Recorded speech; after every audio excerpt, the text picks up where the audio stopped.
अस्सलाम वालेकुम, welcome to my channel kitchen with Arusa. कैसे हैं आप सब? मैं उम्मीद करती हूँ आप सब खैरियत से होंगे।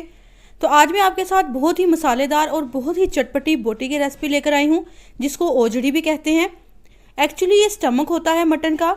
तो इसको कैसे बनाया जाता है और इसको कैसे साफ़ किया जाता है और किस तरह से इसकी एक मखसूस सी स्मेल ख़त्म करेंगे, तो इस वीडियो को आपने एंड तक देखना है। इसमें मैं आपको बहुत सारी टिप्स एंड ट्रिक्स के ज़रिए से बताऊँगी कि किस तरह से आप बहुत ही मज़ेदार और विदाउट स्मेल बोटी का सालन किस तरह से बना सकते हैं।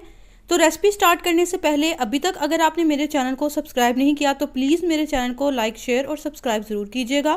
बेल आइकन को ज़रूर प्रेस किया करें ताकि मेरी आने वाली हर नई रेसिपी का नोटिफिकेशन आप तक ज़रूर पहुँचे। रेसिपी पसंद आए तो वीडियो को लाइक ज़रूर कीजिएगा। तो चलिए बिना टाइम वेस्ट किए ये मज़ेदार से ओजड़ी का सालन बनाना स्टार्ट करते हैं। तो यहाँ पर मैंने मार्केट से 2 किलो ओजड़ी ले ली है। आपको मार्केट से थोड़ी साफ़ करके ही ओजड़ी मिलती है और आप इसके पीसेस भी करवा लीजिएगा। पीसेस करवाने के बाद आप देखें कि इसको मैंने एक बड़े से बर्तन के अंदर शामिल कर लिया है। आप देखें कि अभी इसका कलर जो है वो थोड़ा सा डार्क सा है। तो हमने इसको किस तरह से साफ़ करना है, तो इसके लिए हमने यहाँ पर 1 प्याली गंदम का आटा लेना है। गंदम का आटा लेकर हमने इसको अच्छे तरीके से गंदम के आटे से कोट कर देना है। ये बहुत ही अच्छी ट्रिक है कि आप जब भी ऐसे बोटी का सालन बनाएं तो आपने इसको गंदम का आटा लगाकर तकरीबन 15 से 20 मिनट के लिए छोड़ देना है। तो यकीन करें कि इसकी बिल्कुल स्मेल ख़त्म हो जाएगी और पता भी नहीं चलेगा कि आपने बोटी का सालन बनाया है। आटा लगाने के बाद देखें, इसको पहले अच्छे तरीके से हमने मसल कर साफ़ कर लेना है और इसके बाद हमने इसको तकरीबन 15 से 20 मिनट के लिए ढककर ऐसे ही छोड़ देना है ताकि इसकी स्मेल जो है वो कम्प्लीटली ख़त्म हो जाए। कुछ लोग इसकी स्मेल ख़त्म करने के लिए इसको पहले बॉयल करते हैं, लेकिन उसकी वजह से भी स्मेल जो है वो प्रॉपर ख़त्म नहीं होती। तो इस बार आपने मेरी इस रेसिपी को ट्राई करना है और मुझे फ़ीडबैक ज़रूर दीजिएगा कि आपने मेरी इस रेसिपी को ट्राई करके बोटी का सालन बनाया था तो कैसा लगा है आपको।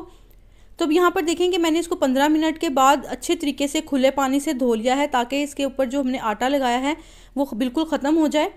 अब हमने इसको एक किसी भी छन्नी के अंदर ट्रांसफ़र कर लेना है। तो यहाँ पर मेरे पास कीमा धोने वाली छन्नी है, तो मैंने इसको इसके अंदर डालकर अच्छे तरीके से हमने इसको मसल कर साफ़ कर लेना है ताकि इसके ऊपर आटा बिल्कुल ख़त्म हो जाए। और देखें कितने अच्छे तरीके से ये साफ़ हो गई है, बिल्कुल इसका कलर जो है वो वाइट आ गया है। तो अब इसको बनाना स्टार्ट करते हैं। तो इसके लिए मैंने 3 अदद बड़े साइज़ के प्याज लिए हैं और देखें मैंने इनको रफली इस तरह से काट कर इसके अंदर शामिल किया है। 15 से 20 इसके अंदर लहसुन के जवे शामिल करेंगे। 4 अदद दरमियाने साइज़ के टमाटर इसके अंदर शामिल करेंगे। अगर आपके पास बड़े साइज़ के टमाटर हैं तो आप 2 से 3 शामिल कर लीजिएगा। इसके बाद जो ओजड़ी हमने धोकर रखी है वो इसके अंदर शामिल कर देंगे। ओजड़ी के अंदर पानी हम बहुत ज़्यादा इस्तेमाल नहीं करते क्योंकि जब ये पकती है तो इसका अपना भी पानी निकल आता है। तो यहाँ पर मैंने 1 कप पानी शामिल किया है। अब आधा चम्मच इसके अंदर हल्दी पाउडर शामिल करेंगे। 1 चम्मच भरकर इसके अंदर सुरख मिर्च पाउडर शामिल करेंगे। आधा चम्मच इसके अंदर नमक शामिल करेंगे। 1 चम्मच भरकर इसके अंदर साबुत ज़ीरा शामिल करेंगे। आधा चम्मच इसके अंदर साबुत धनिया शामिल करेंगे। इसके बाद यहाँ पर मैंने कुछ खड़े मसाले शामिल किए हैं। तो यहाँ पर मैंने 2 टुकड़े दालचीनी के लिए हैं। 3 से 4 इसके अंदर साबुत लौंग शामिल करेंगे और 1 बादियान का फूल इसके अंदर शामिल करेंगे। तमाम चीज़ें शामिल करने के बाद इसको हमने पहले अच्छे तरीके से मिक्स करना है। इसके बाद इसमें 3 से 4 हरी मिर्चें शामिल करने के बाद इसको हमने 10 से 15 मिनट के लिए प्रेशर कुकर लगा लेना है। मैंने यहाँ पर इसको 15 मिनट दिए थे। तो 15 मिनट के बाद आप देखेंगे पानी भी इसका जो मैंने शामिल किया था वो भी ख़त्म हो गया है। तो अब इसको हमने अच्छे से भूनना है। तो इसके लिए मैंने इसको पहले कढ़ाई के अंदर शामिल कर लिया है। अब इसको मैंने थोड़ा सा हाई फ्लेम के ऊपर इसके अंदर जो थोड़ा बहुत पानी है उसको पहले ड्राई कर लेंगे। तो अब देखें कि ये पानी जो है वो खुश्क हो गया है। तो यहाँ पर मैंने 1 कप भरकर ऑयल शामिल किया है। आप इसमें घी का भी इस्तेमाल कर सकते हैं। ऑयल शामिल करने के बाद इसको हमने मीडियम फ्लेम के ऊपर 4 से 5 मिनट के लिए अच्छे तरीके से भून लेना है। अब इसके अंदर 1 प्याली दही शामिल कर देंगे। दही को हमने अच्छे तरीके से फेंट कर शामिल करना है। दही शामिल करने से इसकी जो एक मखसूस सी स्मेल होती है वो भी ख़त्म हो जाएगी और ग्रेवी हमारी बहुत ही मज़ेदार सी बनेगी। इसके अंदर हल्का सा खट्टापन भी आ जाएगा। तो दही शामिल करने के बाद हमने इसको मज़ीद 4 से 5 मिनट के लिए मीडियम से हाई फ्लेम के ऊपर भून लेना है ताकि दही का पानी खुश्क हो जाए। अब यहाँ पर देखें कि 4 से 5 मिनट में दही का पानी जो है वो अच्छे से ड्राई आउट हो गया है और देखें कितनी अच्छी सी हमारी ग्रेवी बनकर तैयार हो गई है। अब चम्मच भरकर इसके अंदर कसूरी मेथी शामिल करेंगे और इसको 5 से 10 मिनट के लिए बिल्कुल हल्की फ्लेम पर दम लगा देंगे। कसूरी मेथी शामिल करने से इसके अंदर बहुत ही मज़ेदार सा फ्लेवर आ जाएगा। तो अब यहाँ पर देखें कि इसके अंदर पानी बिल्कुल भी नहीं है और कितना अच्छा सा इसका मसाला भी बनकर तैयार है। तो इसको आप सर्व करें।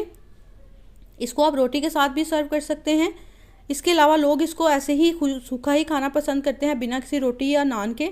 तो देखिए माशाल्लाह कितनी मज़ेदार से हमारा बोटी का सालन बनकर तैयार हो गया है। अक्सर लोग इसको ओजड़ी भी कहते हैं और कुछ लोग इसको बट का सालन भी कहते हैं। तो मेरी इस रेसिपी को ज़रूर ट्राई करिएगा। रेसिपी पसंद आए तो मेरे चैनल को लाइक, शेयर और सब्सक्राइब ज़रूर कीजिएगा। इसके अलावा और भी बहुत सारी ईद से रिलेटेड रेसिपीज़ के लिए आप मेरे चैनल को ज़रूर विज़िट कीजिएगा। मुझे दुआओं में याद रखिएगा। अल्लाह हाफिज़।